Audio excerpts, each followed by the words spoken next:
할렐루야. 추운 날씨에도 불구하고 모든 원근 각처에서 예배드리기 위해 나오신 여러분들 주님의 이름으로 환영하고 축복합니다.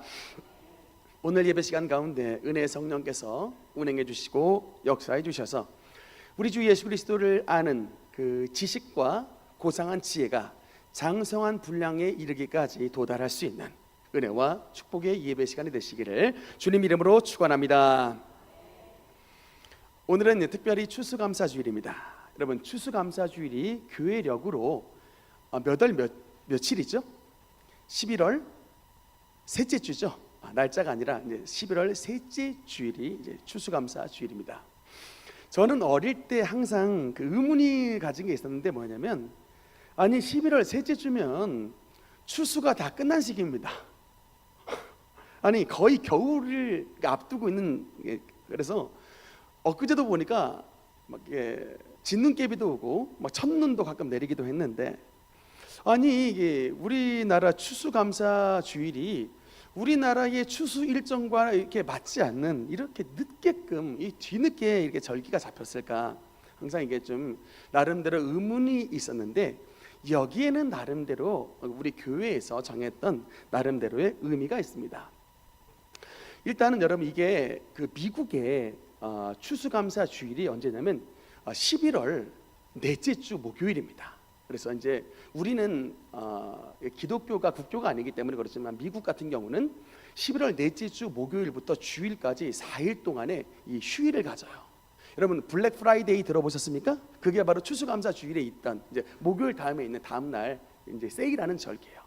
감사절이니까 좀 물건도 많이 사주세요라고 해가지고 그렇게 해서 이제 블랙 프라이데이가 이제 있곤 하는데, 이 미국의 이제 11월 넷째 주 목요일에 이 절기를 우리도 이제 본따 가지고 그렇게 됐다라는 의미가 있지만, 사실은 그것보다도 더 큰 의미가 뭐냐면, 우리나라의 복음이 미국을 비롯한 서양의 선교사님을 통하여 이 복음이 들어와서 오늘날의 이렇게 복음의 열매가 맺혀졌기 때문에 영혼의 추수를 할 수 있도록 입국해 주신 선교사님의 입국 날짜가 11월 달이랍니다.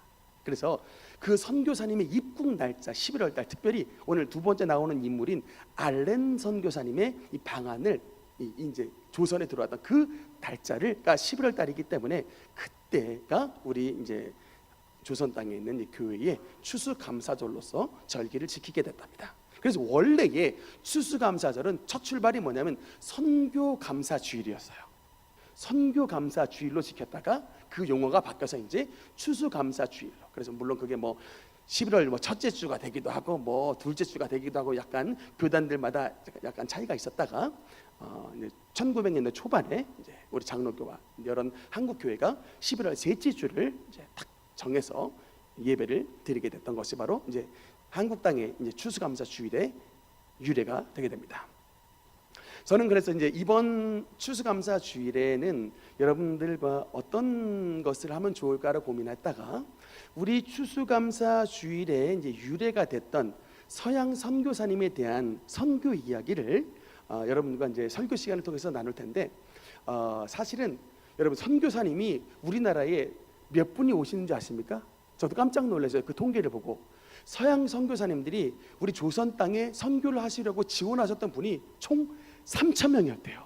조선 땅에 3,000명의 선교사님들이 이 버려진 이 은둔의 나라, 정말 뭐 그 어느 것 하나도 참 뭐 변변치 않은 이런 조선 땅을 구해보고자 그렇게 잘 나가셨던 분들이, 서양 선교사님 총 대략 한 3,000명의 선교사님들이 오셨고, 그 중에서 대략 한 50명의 선교사님들은 정말 우리 조선의 역사를 근대화로 바꾸실 정도의 엄청난 족적을 남기신 분들이 있는데, 50명 선교사님 가지고 와서 설교하면 1년을 할 수가 있습니다. 52주니까. 그래서 그거로는 다 할 수가 없고, 제가 짧게는 2주, 길게는 석 주에 걸쳐서 이번 이제 선교사님들의 우리 조선 선교 이야기를 여러분과 함께 오늘 이제 이 주일 오전 예배 시간에 좀 나누기를 원합니다. 그래서 오늘은 세 분 선교사님의 이야기를 준비했습니다. 첫 번째 선교사님, 바로 조선 선교의 첫 번째 순교자였던 토마스 선교사님이십니다. 한번 따라합시다. 토마스 선교사. 토마스 선교사. 우리 조선 최초의 개신교 선교사가 누구냐를 꼽으면 바로 이 토마스 선교사님이십니다. 1840년에 목사님 가정에서 태어나셨는데 영국 분이세요. 영국 선교사님이신데 어렸을 때부터 선교사가 되는 꿈을 가지고 계셨는데 이제 런던 대학을 졸업을 하고 목사 안수를 받고 난 다음에 런던 선교회에 파송을 받아가지고 이제 출발하는데 당시에 이제 붙들으셨던 말씀이 뭐냐면 성경에도 그런 말씀이 있습니다. 주님의 복음이 온 민족에게 다 전파가 돼야 그때야 인자가 오리니라는 말씀이 있습니다. 그래서 하나님의 이 땅의 나라가 이루어지려면 그러니까 복음을 받지 않은 민족이 없어야 되기 때문에 내가 하나님의 나라의 도래를 위해서 복음 전도 종족들인 이런 나라에게 열심히 복음을 전해야겠다라고 결심을 하고서 이제 복음을 증거하기 위해 출발했는데 이때 막 결혼한 신혼 부부가 이제 영국 땅에서 어디로 출발하냐면 중국 상하이로 이제 출발하게 된답니다. 이때 토마스 선교사님의 나이가 몇 살이냐? 24살이었어요. 우리로 말하자면 대학을 딱 졸업할 때 24살의 나이에 선교사님 부부가 이제 그야말로 신혼여행도 제대로 떠나지도 못하고 신혼여행지가 바로 이제 선교지예요. 중국 상하이로 도착을 했는데 여러분 중국 상하이에 도착을 하고 난 그 다음 믿음의 이 토마스 선교사님의 부인이었던 캐롤라인 사모님이 그 땅에서 돌았던 전염병으로 말미암아 죽습니다. 1년 만에 돌아가셨어요. 여러분 지금도 이게 막 코로나 돌고 막 메르스 돌고 막 그러면은 죽는 사람들이 많이 나타나는데 저 1800년대 후반도는 아직 의료 기술이 제대로 있지 않았던 때입니다. 그러니까 그냥 선교 가는 게 여러분 그냥 목숨 걸고 가는 거예요.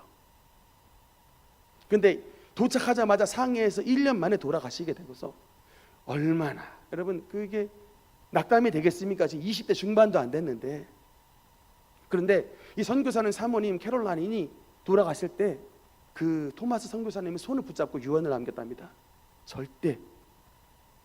절대로 선교를 포기하지 말고 하나님이 우리에게 주신 사업을 완수하고 여보 우리 천국에서 만납시다. 그 유언을 남겼대요. 절대 선교 사역을 포기하지 말고 우리 하나님 앞에 열매를 남기고 천국에서 만나자. 그래서 이렇게 완전히 그냥 깊은 슬픔에 빠진 선교사님이시지만 부인 사모님의 이 유언의 말씀으로 권면을 받고 다시금 6개월 만에 힘을 내서 선교 활동을 시작하려고 하는데 그때 비로소 조선이라는 나라를 알게 됐답니다. 그 조선은 이제 당시에 흥선대원군의 쇄국 정책 유명하죠. 그것으로 인해서 이제 극심하게 천주교도들에게 극심한 박해가 진행이 되고 있었던 상황이었는데 이때에 대원군의 박해를 피해 가지고 중국 상하이로 도망온 조선 사람들 가운데 김자평과 최선일이라는 사람을 중국 상해에서 만나게 됐답니다. 그래가지고 처음으로 비로소 이 조선이라는 나라를 알게 됐고 그 조선이라는 나라에서는 지금 성경이 조금 보급이 되려고 하는데 그 성경을 소지하고만 있어도 완전히 가족이 그냥 멸문지하에 처하게 된다. 이런 그 정보를 듣게 돼서 어떤 결심을 하게 되냐면 그래 내가 이 조선 땅에 성경과 이 조선 땅의 복음을 내가 반드시 전래해야 되겠다라는 이 이제 사명을 가지고 이 조선 땅에 1865년에 들어왔답니다. 범선을 딱 타고 조그만 범선을 타고 이 이북에 있는 황해도 지방에 정박을 해가지고 2달간 이제 도착을 해서 한국말을 배우게 됐대요. 그리고 거기 있는 사람들에게 이제 성경을 나눠주는데 그리고서 다시금 이제 아래 남쪽으로 한성 이제 서울로 이렇게 내려오려고 하는데 바람이 막 그냥 비바람이 불어쳐가지고 배에 있는 사람들 거의 다 죽고 94일생으로 다시금 그냥 북경으로 돌아가서 다시금 또 이번에는 이 조선 땅에 성경을 진짜 보급하리라 그러면서 열심히 이제 그 성경을 많이 가지고 이제 와서 다시금 황해도에 또 한 번 더 도착을 했답니다. 근데 거기서 이제 그 천주교 교인들의 도움을 받아가지고 이제 같이 이렇게 좀 성경을 조선 사람들에게 전파하는 그런 일들을 했는데, 워낙 여러분 그때 당시, 지금은 우리가 여러분 외국인들을 봐도 별로 낯설지가 않은데, 그 당시에 처음 외국인들을 본 사람들의 인식이 뭐냐면 거의 외계인을 본 수준이었답니다. 이게 충격이. 그러니까 생전 처음으로 그냥 막 파란 눈에 막 코는 이렇게 높고 막 키는 이렇게 크고 체구가 너무 다르잖아요. 정말 그냥 외계인을 본 것 같은 그런 좀 낯섦과 더불어서 굉장히 이런 외국인들에게 그 경계심이 많이 있었던 때여가지고 선교사님은 사랑을 베풀며 그들과 가까워지길 원했습니다만 뭐 너무 어려웠고, 특히나 여러분 마치 그 상황이 뭐냐면 지금의 북한하고 똑같아요. 여러분 지금 북한도 성경을 소지하고 있는 죄만으로도 사형입니다. 지금 그게 북한의 상황이 꼭 1860년도경에 그 조선하고 딱 똑같아요. 이 성경만 가지고 있으면 여러분 그냥 투옥인 거예요. 그냥 체포해요. 가지고 있으면 심지어는 그냥 참수당합니다. 목 베버려요. 그런데도 그 가운데서도 몇몇 사람들이 목숨을 걸고 성경을 받는 사람들이 나타나게 됐답니다. 네, 그래서 이제는 1866년 7월에 이제는 정말 내가 조선 땅에 성경과 복음을 제대로 전하리라라고 하면서 이 분이 배를 타고 오셨는데, 그게 그 유명한 배가 뭐냐면 미국의 상선입니다. 제너럴 셔먼호라고 하는 그 화면에도 있는데, 네, 저 배를 타고 그 이제 조선 땅에 저 제너럴 셔먼호 배가 들어간다는 소식을 알고 그 배에 통역관 겸해서 같이 토마스 선교사님이 올라서게 됐는데, 그때의 문제가 뭐냐면 이 저 제너럴 셔먼호가 이게 그냥 친절한 배가 아니었어요. 미국 상선이었는데 물건을 팔러 온 배인데 강제로 막 팔려고 하는 거예요.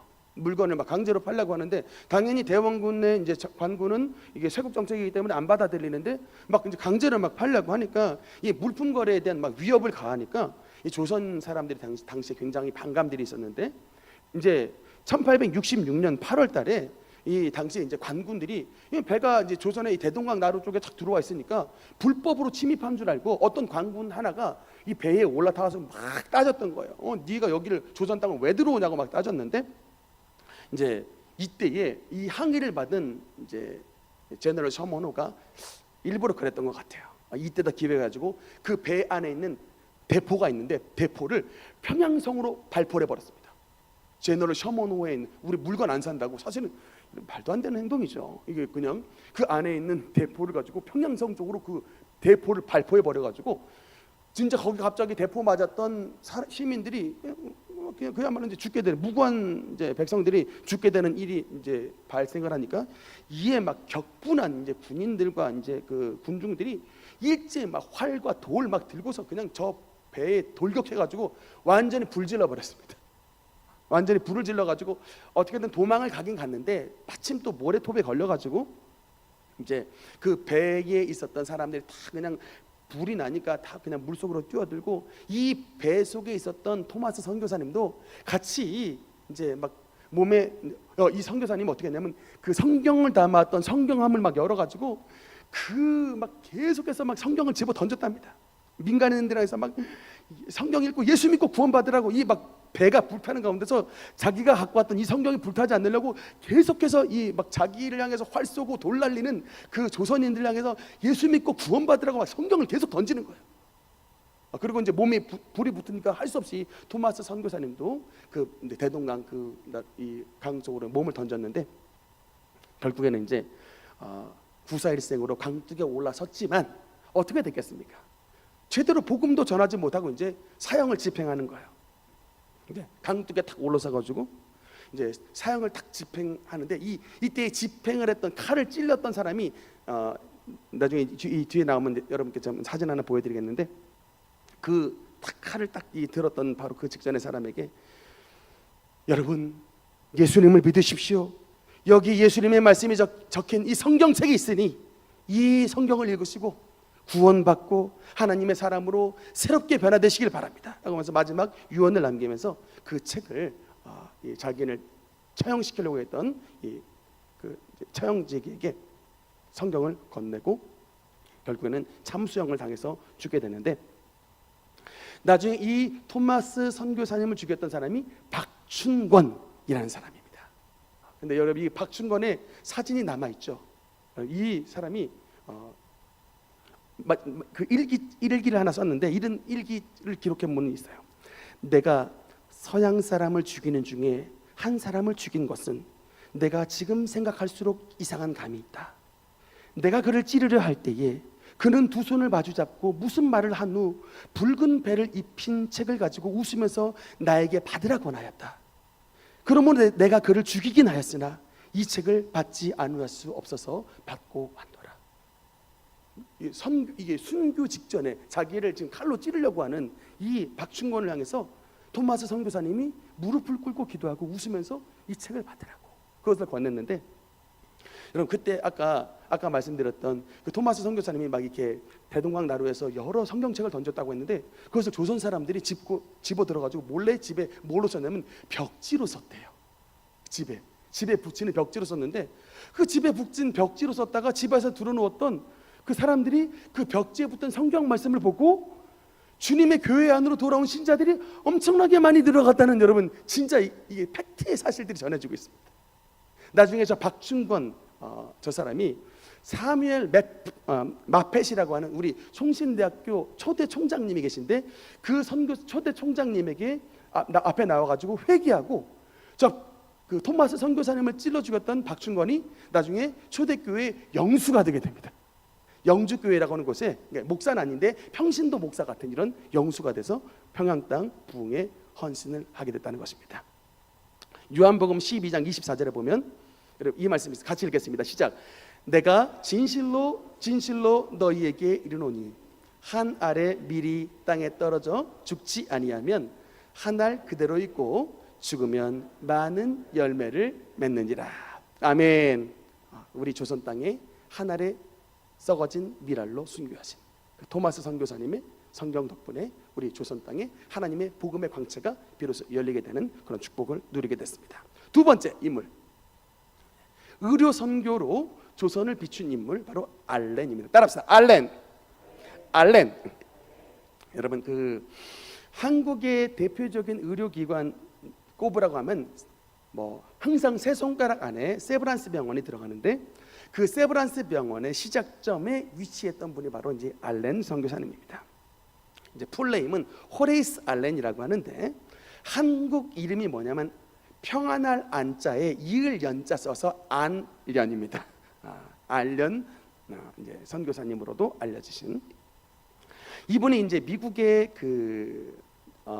우리나라 선교사님 가운데 최초의 이제 정주 선교사님입니다. 그러니까 아까 토마스 선교사님은 평안도 땅에서 제대로 발 한 발짝도 제대로 그냥 복음도 못 전하고 그냥 성경만 주시다가 돌아가셨던 분이 이제 토마스 선교사님이었다면, 이제 복음의 문이 열리게 돼서 정식적으로 이제 그 땅에서 정주에서 선교하셨던 분, 최초의 선교사가 바로 이제 이 알렌 선교사님이신데, 이분은 미국의 오하이오 신학대학을 졸업하셨고 미국의 마이애미 의과대학을 졸업하신 분입니다. 그러니까 신학도 배우셨고 의료 기술도 가지고 오셨던.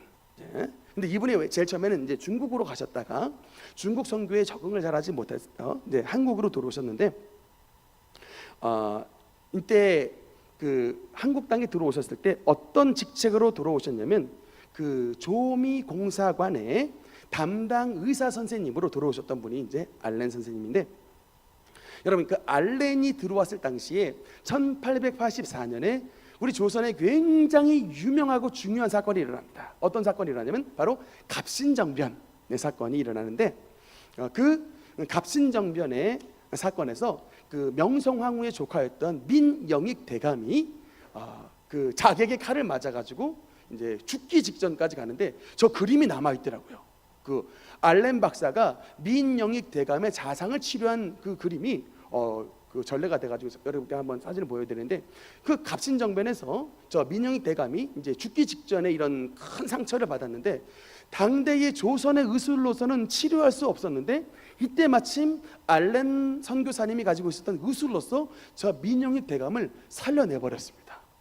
그래가지고 너무 이제 그 의술에 감격을 했던 고종이 이제 그야말로 이 알렌 선교사님을 자기 이제 주치의로 이제 세우게 되는 그런 일이 일어났었는데, 그래서 이제 알렌에게 호의를 베풀고 이제 조선 땅에서 의료 기술을 이제 발휘할 수 있는 그런 공간을 이제 만들어주게 되는데, 그 제일 첫 번째 이름이 이제 광해원입니다. 네, 은혜를 널리 베풀다라의 광해원의 제일 처음 이름으로 만들었다가 그것이 한 2주 정도 지나서 제중원으로 이름을 바꾸게 됩니다. 그래서 온 민중에게 많은 무리들이 구제받는 곳, 이제 이런 의미의 제중원으로 이제 세워지게 돼서 많은 사람들이 이 제중원을 통해서 이제 그 하나님의 치료의 은혜를 누리게 되게 되는데, 여러분 이 제중원이 단순히 환자 치료소가 아니고 일종의 비밀 아지트의 역할을 했답니다. 왜냐하면 당시에는 아직 조선에 이 복음의 문이 열려지지 않았던 때이기 때문에 조선 땅 안에서 유일하게 예배를 드릴 수 있는 공간이 바로 저 제중원이에요. 저기는 말하자면 치외 법권 지역입니다. 다른 데는 성경 소지하거나 예배 드리면 잡혀가는데, 저 서양 선교사님들이 모였던 저 제중원 안에서는 예배를 드려도 이게 잡혀가지 않기 때문에, 여러분 우리나라에 복음을 정식적으로 가지고 들어왔던 그 언더우드 선교사님과 아펜젤러 선교사님이 우리나라에 들어오셨을 때 가지고 있었던 직책이 뭐냐? 저 제중원의 의사로 들어오신 거예요. 저들이 그 제중원 파견 의사로서 들어오셔가지고, 그래서 여러분 그 이화학당을 만드셨던, 이화여자대학의 그 전신을 만들었던 이화학당을 만드셨던 메리 스크랜튼 여사님도 저 제중원에서 계셨고, 또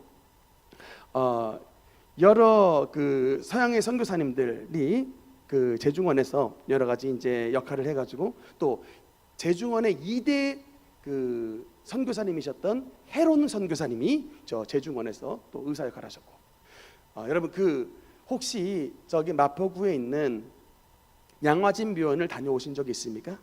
그 마포구에 있는 양화진 묘원, 나중에 여러분 꼭 시간 내시면 그 양화진 묘원을 꼭 다녀오세요. 근데 그 양화진 묘원이 왜 마포구 그 마포대교 앞에 있는 그 근처에 왜 생기게 됐냐면, 이 헤론 선교사님이 선교하시다가 30살에 돌아가셨어요.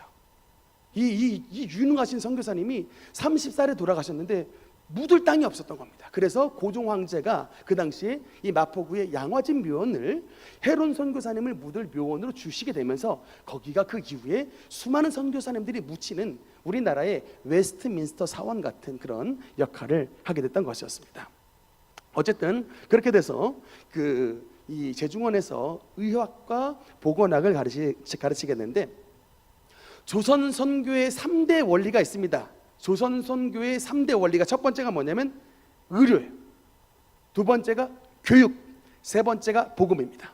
이 의료와 교육과 복음으로 세 가지로 뭉쳤던 서양 선교사님들이 오셔가지고 이 땅에 있었던 여러 가지, 여러분 이 여러 가지 유교 국가였고 불교 국가였고 샤머니즘에 가득 찼던 이 대한민국 땅을 이 선교사님들이 오셔가지고 그냥 몇십 년 만에 대한민국 땅을 바꿔버린 거예요. 하나님의 복음의 치유의 능력, 그 다음에 여러분 그 사람들이 앞장섰던 것이 바로 한글 교육이었습니다. 그래서 당시에 대한민국의 90% 이상이 다 문맹이었는데 이 선교사님들이 들어오면서 한글 교육을 가르치신 거예요. 여러분 지금 우리 대한민국 성도들 안에 글 모르는 사람 없습니다. 여러분 근데 해외 나가면요, 우리 대한민국의 문맹률이 가장 낮아요. 제일 똑똑합니다. 미국 땅에도 여러분 영어 못 쓰는 사람 엄청나게 많아요. 문맹률이 높습니다. 그런데 이런 이 조선 땅에 이렇게 대부분 사람들이 다 글을 알 수 있었던 것은 그 출발점이 바로 이 성경을 통한 한글 복음이었던 거예요. 의료 기술과 한글 복음과 한글과 이 복음의 이 3대 핵심 이 원리를 가지고 이 조선 땅을 하나님의 나라로 바꾸게 됐던 것입니다. 나중에 근데 이제 이 한 4년 있다가 알렌 선교사님이 성격이 조금 안 좋았던 것 같아요. 4년 만에 제중원을 때려치고 그만둬버리고 가버립니다. 그러니까 여러분 사실 왜 그러냐면 그 선교사님들도 인간들이에요. 그러니까 뭐냐면 이 같은 선교사님들끼리도 서로 알력 있고 부딪히는 일들이 많아요. 그래서 이 선교사님도 제중원을 세우셨던 분이지만 다른 선교사님들하고 이게 좀 약간 다툼이 있었던 것 같아요. 이게 기질이 좀 하여튼 좀 못 견뎠던 것 같습니다. 때려치고 가버렸는데 나중에 2년 있다가 다시금 한국 조선 땅으로 돌아오는데 그때는 어떻게 돌아오셨냐면 외교관으로 돌아오셨어요. 그 미국 외교관으로서 조선 땅에 들어오셔서 이번에는 이제 이 조선의 외교 선교와 외교 활동으로서 이제 활동을 하게 됐는데, 그래서 사진 한번 보면요, 이게 그 여러분 그 민영익 대감을 치료하고 난 갑신정변 이후에 고종이 알렌이 너무 이뻐가지고 오늘날로 말하자면 자동차 한 대를 하사해줬는데 나귀에 나귀, 고종이 하사한 나귀를 타고서 왕진을 가는 그 모습입니다.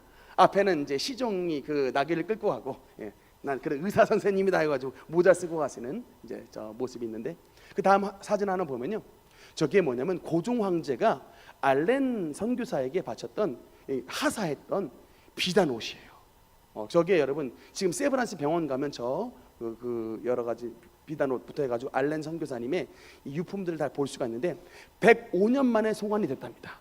근데 여러분 이게 그 사이에서 어떤 일이 있었냐면, 제일 처음에 알렌 선교사님이 미국의 외교관으로 왔는데 제일 처음에는 미국과 조선의 이 가교 역할을 했었는데 시간이 다 지나고 보니까 이 미국이 이제 조선을 버리고 일본을 선택을 하려고 하는 게 보였던 거예요. 여러분 세계 역사에도 가스라 테프트 미락 아시죠? 그것이 이제 딱 벌어져가지고 결국은 미국이 아니 조선을 버리고 일본을 택했다라는 이것 때문에 이제 막 이 외교관인데 막 가서 엄청나게 막 항의를 해버렸던 거예요.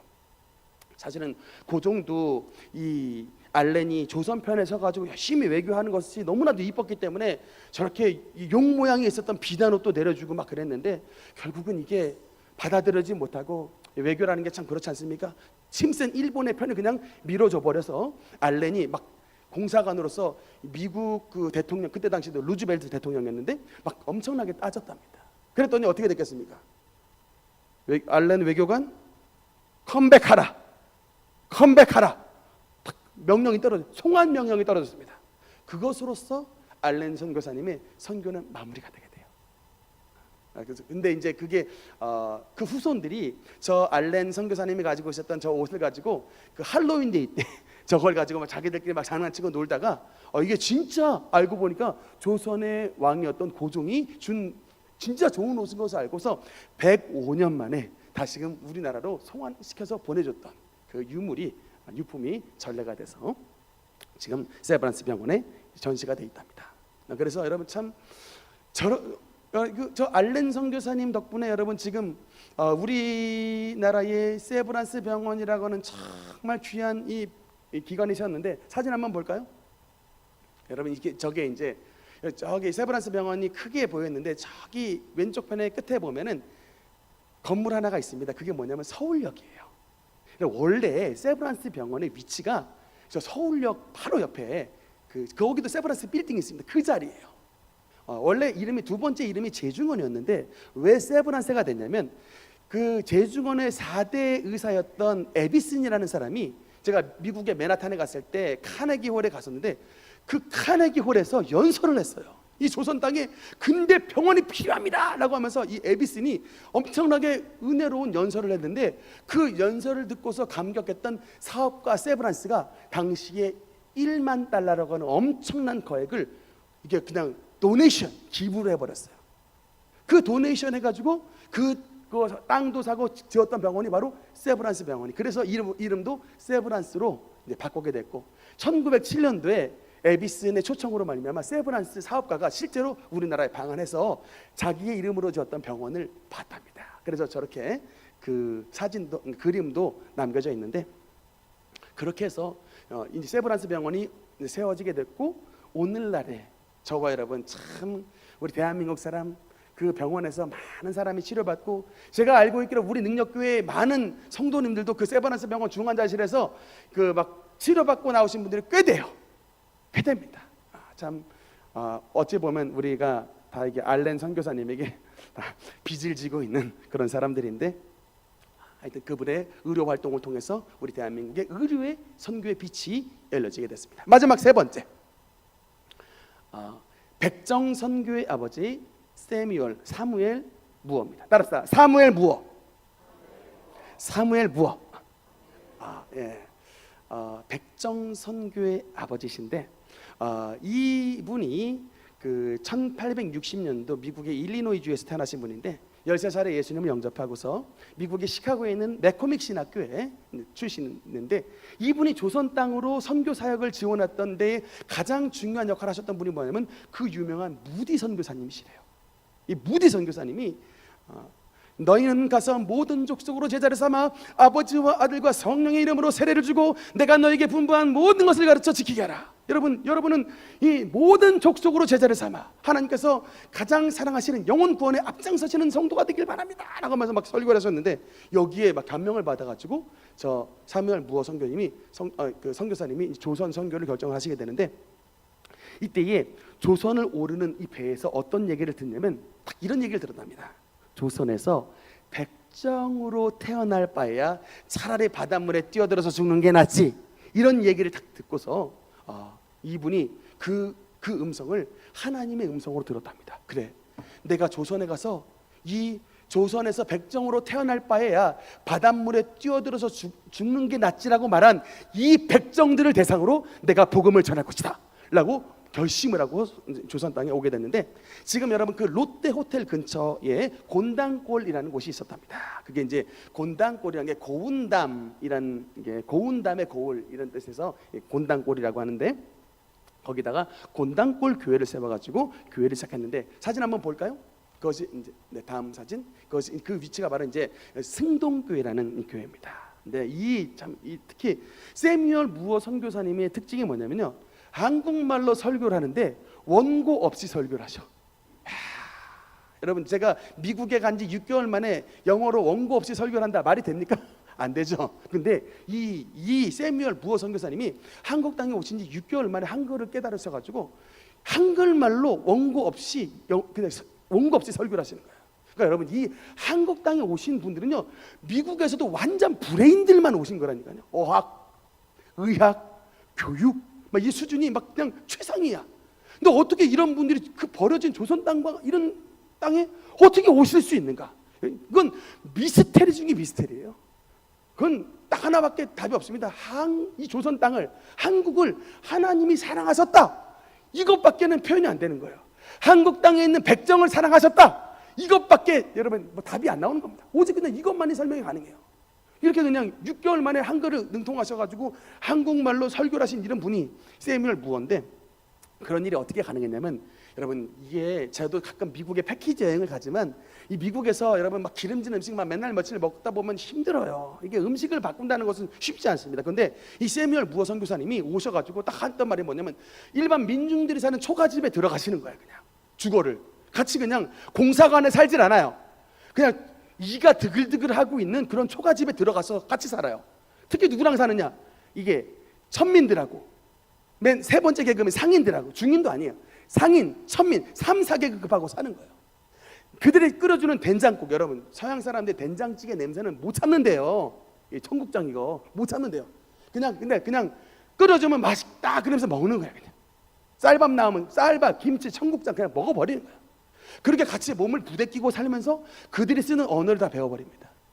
교육이 따로 필요 없어요. 같이 지내다 보니까 조선 남자들이 조선 여자들을 어떻게 대하는지를 그냥 보는 거예요. 그 시대 속에서 500명 전도를 나갔더니 500명 전도 가운데 이름 가지고 있는 여자가 10명이 안 되더래요.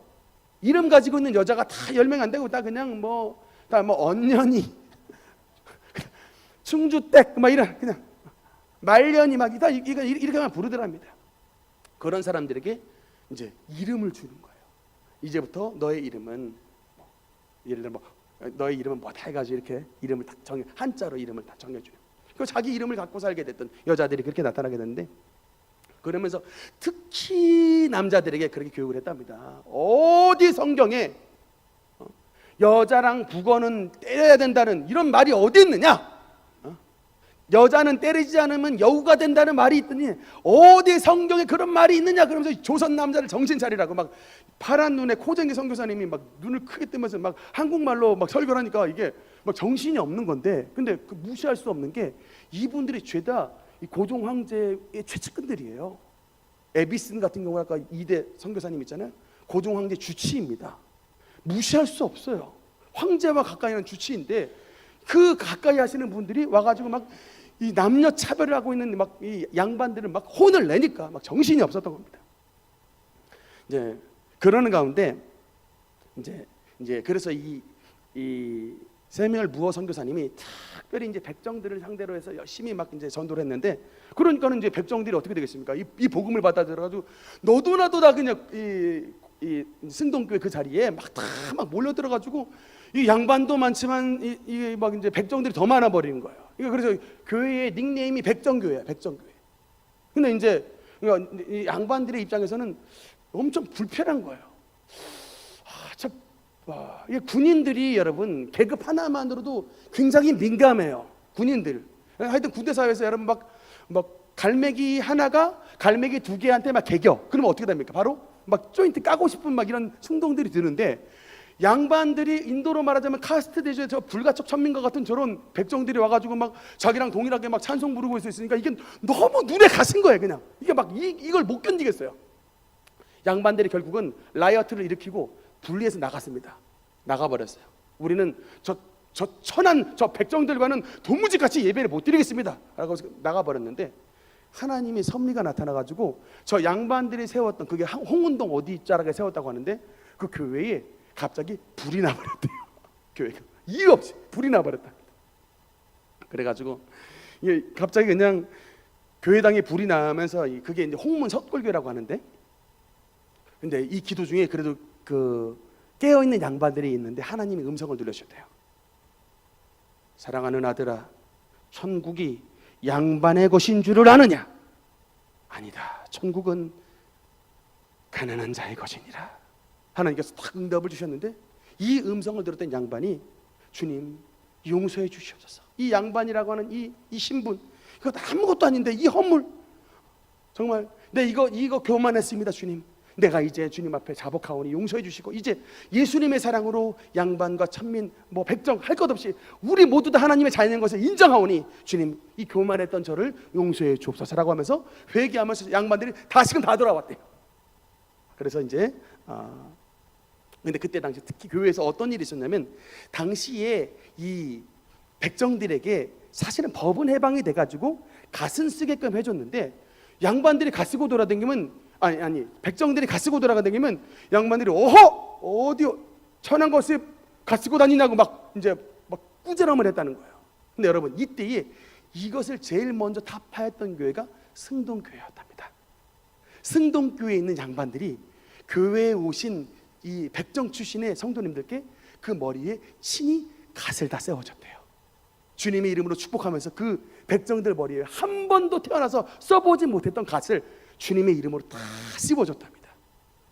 그 양반들이 머리에 이 백정 출신의 머리에 갓을 씌워줬기 때문에 그 누구도 뭐라 할 수가 없는 거예요. 얼마나 당시에 백정 출신의 성도가 얼마나 좋았는지 집에 가서도 잠잘 때 갓을 안 벗었답니다.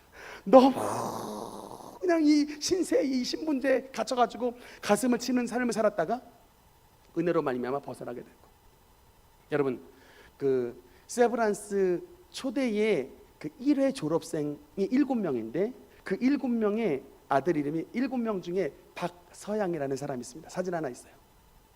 네, 그 다음 사진. 박서양 사진 없습니까? 네, 이 박서양 의사가 세브란스 졸업 1회 졸업생인데 누구의 아들이냐? 아까 사진 보였던 박성춘이라는 백정 출신의 장로님의 아들이 세브란스 병원 1회 졸업생 의사가 됐습니다.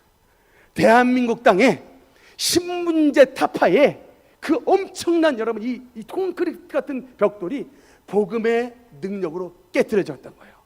어딜 감히 너까지 천한 백정 출신이 무슨 공부를 하느냐라고 들었던 그 신문제의 이 차별이 여러분 예수 그리스도의 생명의 복음으로 말미암아 이 차별이 철폐가 되게 되고, 저 백정 출신의 장로 박성춘의 아들 박서양이 세브란스 병원의 1대 초대 의사가 돼서 대한민국을 정말 이 신분제를 변화시킨, 그야말로 카스트 제도를 무너뜨렸었던 하나님의 복음의 능력이 바로 이런 세뮤얼 무어 선교사님의 활동을 통하여 나타나게 됐던 것입니다.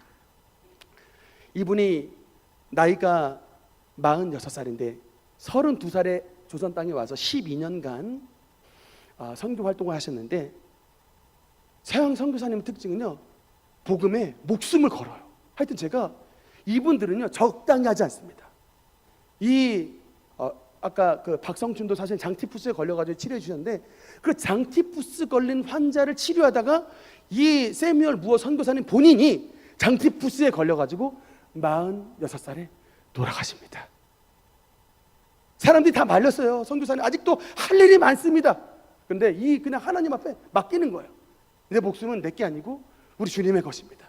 나는 최선을 다해서 복음을 전하고 최선을 다해서 이 어려운 사람들 치료해내는 이 일 앞장서겠습니다라고 하다가 몸 돌보지 않고 결국에는 46살에 돌아가시게 됩니다. 그분의 묘가 양화진 묘원에 있습니다. 세뮤엘 무어 선교사님의 양화진 묘가 지금도 가보면 저렇게 비석이 세워져 있습니다. 마지막 사도행전 20장 24절 읽으면서 마무리하겠습니다. 같이 읽겠습니다. 시작. 내가 달려갈 길과 주 예수께 받은 사명 곧 하나님의 은혜의 복음을 증언하는 일을 마치려 하면은 나의 생명조차 조금도 귀한 것으로 여기지 아니하노라. 아멘. 바로 이 정신입니다. 여러분, 흑암의 권세에서 빛으로, 사탄의 나라에서 하나님의 영광의 나라로 바뀌어지게 됐던 것은 바로 이 선교사님의 나의 생명조차 조금도 귀한 것으로 여기지 아니하리라라고 말씀하신 이 사도 바울의 선교의 정신을 그대로 본다서 제2의 여러분 사도 바울이고 작은 예수님들입니다. 작은 예수님 같은 제2의 사도 바울과 같은 그런 분들이 이 조선 땅에 오셔서 그들의 생명을 이 땅에 뿌려주심으로 말미암아 오늘날 이 대한민국 땅이 이토록 강하고 이토록 축복받으며 하나님의 복음 안에서 구원받는 하나님의 아들 딸들이 자라는 축복의 나라 대한민국으로 바뀌어지게 되었던 것입니다. 오늘 이 복음의 은혜를 받은 저와 여러분 빚진 자들입니다. 여러분 빚진 자들이에요. 우리가 어떻게 이 빚을 갚아 나갈 수가 있느냐? 다른 게 아닙니다. 우리의 가장 중요한 시기, 가장 중요한 이 젊음, 가장 중요한 우리의 물질, 시간, 우리의 모든 에너지, 우리의 재능을 다해서 주님 앞으로 드리는 사람들이 많이 나오면 나올수록 대한민국은 하나님의 나라로 서게 되게 되는 것입니다.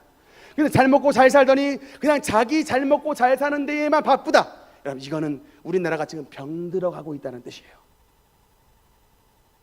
우리 지금 조선 땅, 우리 대한민국 이 땅이 지금 이제 굉장히 중요한 변곡점의 위치에 놓여져 있습니다.